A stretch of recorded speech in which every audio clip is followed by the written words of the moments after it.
L'ultima settimana nel mondo dell'intelligenza artificiale è stata folle. Mentre OpenAI e il suo CEO Sam Altman hanno dominato i titoli, altri sviluppi significativi nel mondo dell'IA sono rimasti in ombra. Guardate il nostro video precedente per un'analisi dettagliata degli eventi di OpenAI, lo trovate in descrizione. E ora partiamo subito con OpenAI per poi scoprire le notizie meno conosciute ma altrettanto importanti. Prima di tuffarci nelle breaking news, assicuratevi di iscrivervi al canale e attivare la campanella delle notifiche per rimanere sempre aggiornati sulle ultime notizie IA. Emergono nuovi dettagli sul licenziamento di Altman. OpenAI stava lavorando ad un nuovo modello di intelligenza artificiale che potrebbe minacciare l'umanità.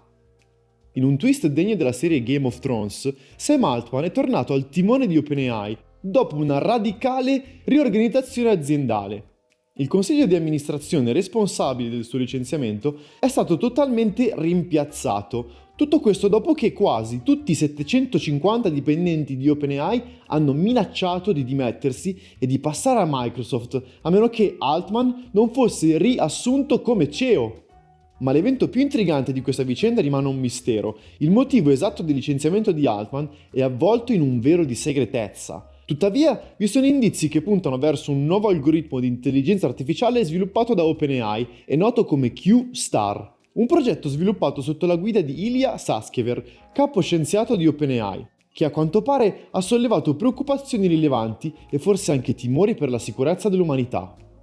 Secondo quanto riportato da The Information, Sutskever ha conseguito un importante progresso tecnologico all'inizio del 2023 che ha permesso di addestrare modelli di intelligenza artificiale molto più potenti. Tuttavia questo avanzamento ha suscitato preoccupazioni tra alcuni membri del personale, in particolare riguardo alla mancanza di misure di sicurezza adeguate per gestire la commercializzazione di tale ricerca. Q-Star, questo nuovo algoritmo, si è distinto per la sua capacità di risolvere problemi matematici di base, un'abilità che supera i limiti dei modelli di intelligenza artificiale esistenti. La sua peculiarità risiede in un approccio sequenziale alla risoluzione dei problemi, che trascende alcune delle limitazioni degli algoritmi AI convenzionali. Nonostante i successi dei test e l'ottimismo generato, i dettagli sulla ricerca di OpenAI rivelano tensioni interne e potenziali divisioni tra i dirigenti, soprattutto per quanto riguarda la velocità e la direzione dello sviluppo di Q-Star. Questo solleva interrogativi sulla gestione futura dell'azienda e sulle implicazioni etiche e di sicurezza dell'IA avanzata, in un campo in costante e rapida evoluzione. Quali sono le vostre ipotesi su Q-Star? Sarà realtà o speculazione? Esprimete la vostra opinione nei commenti e non dimenticate di mettere mi piace, condividete il video e attivate le notifiche. La modella generata dalle AI che guadagna $10.000 al mese. Ecco la prima modella AI spagnola, Aitana. Sta facendo notizia non solo per il suo aspetto, ma perché guadagna €10.000 al mese. Aitana López è una splendida modella di Barcellona di 25 anni, che fa parlare di sé per la sua bellezza e per un seguito su Instagram da oltre 120.000 followers. Ma Aitana non è una persona reale, è stata infatti interamente creata con l'intelligenza artificiale. L'idea è venuta a Ruben Cruz, fondatore dell'agenzia The Clueless. Di fronte alle difficoltà nel collaborare con modelli in carne ed ossa, ha pensato di generarne una interamente digitale. L'obiettivo è rappresentare i valori del brand con un'immagine perfetta, con una sorta di testimonial che rimane familiare tra una pubblicità e l'altra. In un'intervista a Euronews, Cruz ha spiegato le motivazioni per il quale ha sviluppato questo progetto: problemi frequenti con influencer e modelli reali, progetti in stallo o cancellati, spesso per colpe non imputabili all'agenzia. L'alternativa? Creare un influencer virtuale. Aitana guadagna oltre €1.000 a pubblicità ed è recentemente diventata volto di Big, azienda di integratori sportivi, e pubblica foto in lingerie su Fanview, piattaforma molto simile a OnlyFans. Il successo dell'iniziativa è tale che molti brand hanno contattato l'agenzia per ottenere il proprio modello personalizzato. Oltre al controllo sull'immagine vi sono anche vantaggi economici. Cruz, confrontando i guadagni degli influencer reali, come Kim Kardashian che incassa €1.000.000 per ogni foto che pubblica su Instagram, ritiene tali cifre anomale e non proporzionate alla reale contribuzione dei talenti. L'agenzia crede che questo mercato potrebbe aiutare a ridurre i prezzi di mercato e dare quindi impulso alle piccole aziende che non possono permettersi grandi campagne pubblicitarie. Non mancano tuttavia le critiche. In molti temono che questi modelli irrealisticamente perfetti possano influenzare negativamente le nuove generazioni. L'agenzia ribatte che si limita a seguire l'estetica già creata da influencer reali e aziende. E voi, cosa ne pensate di questa nuova modella AI? Porterà davvero un equilibrio nel mercato della moda? Fatecelo sapere nei commenti e condividete il video con i vostri amici per sapere che cosa ne pensano di Aitana. Il Pentagono preme l'acceleratore sull'IA per sviluppare armi autonome letali. In una mossa che segna un punto di svolta nel campo dell'intelligenza artificiale militare, il Pentagono annuncia un'ambiziosa iniziativa per espandere la sua flotta di veicoli autonomi. Secondo quanto riportato dal Wall Street Journal, il Dipartimento della Difesa statunitense prevede di sviluppare sistemi autonomi per sorveglianza, difesa, logistica e altre operazioni. Nel mirino è l'obiettivo di schierare migliaia di questi sistemi nell'arco di 18-24 mesi, una risposta diretta allo sviluppo accelerato di droni da parte della Cina.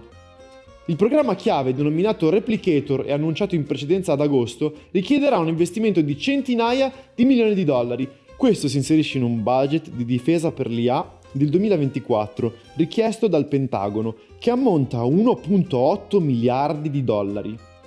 Replicator si propone di dispiegare migliaia di veicoli autonomi abilitati all'IA entro il 2026, tenendo il passo con le rapide innovazioni della Repubblica Popolare Cinese. Tuttavia i dettagli specifici e la locazione esatta dei fondi rimangono ancora da definire. Attualmente il Pentagono gestisce oltre 800 progetti legati all'IA, alcuni dei quali sono già operativi. Tra questi troviamo droni per la sorveglianza, manutenzione, tracciamento spaziale, rilevamento missili e analisi dei dati.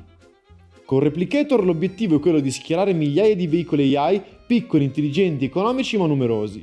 Nonostante l'ascesa degli armamenti autonomi letali sia una realtà sempre più vicina, i funzionari americani insistono sul fatto che il controllo umano rimarrà sempre un aspetto fondamentale di questi sistemi. Infatti, in linea con una direttiva del 2012, ogni nuovo sistema sarà sottoposto a un'approfondita valutazione prima del suo dispiegamento. Cliccate mi piace se ritenete preoccupante la corsa agli armamenti IA, commentate esprimendo la vostra opinione sull'argomento e condividete con i vostri contatti. Putin afferma che l'Occidente non può avere il monopolio dell'intelligenza artificiale e che la Russia è pronta a rispondere. Putin intende potenziare il lavoro sull'intelligenza artificiale in Russia per combattere il monopolio occidentale che ritiene inaccettabile e pericoloso. Putin ha annunciato un piano per sostenere una strategia nazionale per lo sviluppo dell'intelligenza artificiale, sottolineando che è essenziale prevenire un monopolio occidentale. Ha avvertito che gli algoritmi sviluppati dalle piattaforme occidentali potrebbero portare ad una cancellazione digitale della Russia e della sua cultura. Cina e Stati Uniti guidano lo sviluppo dell'IA, che molti ricercatori e leader mondiali ritengono trasformerà il mondo e rivoluzionerà la società in un modo simile all'introduzione dei computer nel XX secolo. Mosca ha ambizioni di essere una potenza AI, ma i suoi sforzi sono stati ostacolati a causa dell'attuale guerra in Ucraina. Putin ha sottolineato che il dominio monopolistico di tale tecnologia straniera in Russia è inaccettabile, pericoloso e inammissibile, ha detto Putin. La Russia, ha detto, dovrebbe modificare le leggi, potenziare la cooperazione internazionale e garantire molti più investimenti per lo sviluppo dell'IA. Putin si è impegnato quindi a destinare risorse aggiuntive allo sviluppo di supercomputer e altre tecnologie per aiutare a intensificare la ricerca nazionale sull'IA. Ha inoltre sottolineato che cercare di vietare lo sviluppo dell'IA sarebbe impossibile, ma ha giustamente osservato l'importanza di garantire le necessarie garanzie di sicurezza. Sono convinto che il futuro non risiede nei divieti dello sviluppo della tecnologia, è semplicemente impossibile, ha dichiarato. Se vietiamo qualcosa, si svilupperà altrove e rimarremo solo indietro, questo è tutto. Putin ha aggiunto che la comunità globale sarà in grado di elaborare linee guida sulla sicurezza per l'IA, una volta che si renderà pienamente conto dei rischi. Voi che cosa ne pensate? È questo l'inizio di una vera e propria corsa alle armi tecnologiche? Gli accordi internazionali che ha menzionato Putin sorgeranno prima che sia troppo tardi? Esprimete la vostra opinione nei commenti e non dimenticate di mettere mi piace e condividere il video. Se siete appassionati riducibili di IA, continuate ad ascoltare. AI Garden, in qualità di organizzazione no profit, ha pensato proprio a voi. 2 date da segnare sul calendario, sabato 18 novembre e sabato 16 dicembre. Durante queste 2 giornate verrà offerto un corso di formazione interattivo sull'intelligenza artificiale. Ideale per chi desidera approfondire e scoprire i segreti di un settore in rapida crescita. Il tutto con uno spirito di condivisione e senza fini di lucro. Ma non è tutto. Dopo questa esperienza formativa avrete l'occasione di rilassarvi e scambiare idee con altri appassionati durante un aperitivo a buffet. Se sentite che questa iniziativa fa per voi, vi invito a scoprire ulteriori dettagli e registrarvi attraverso le piattaforme Eventbrite, Meetup e Come Home. Tutti i link in descrizione. Non lasciatevi sfuggire questa opportunità di crescita e networking. Grazie per averci ascoltati fino alla fine. Lasciate un like se il video vi è piaciuto, iscrivetevi al nostro canale e seguiteci sui nostri profili social. Tutti i link sono disponibili in descrizione. Alla prossima settimana con altre notizie dal domani.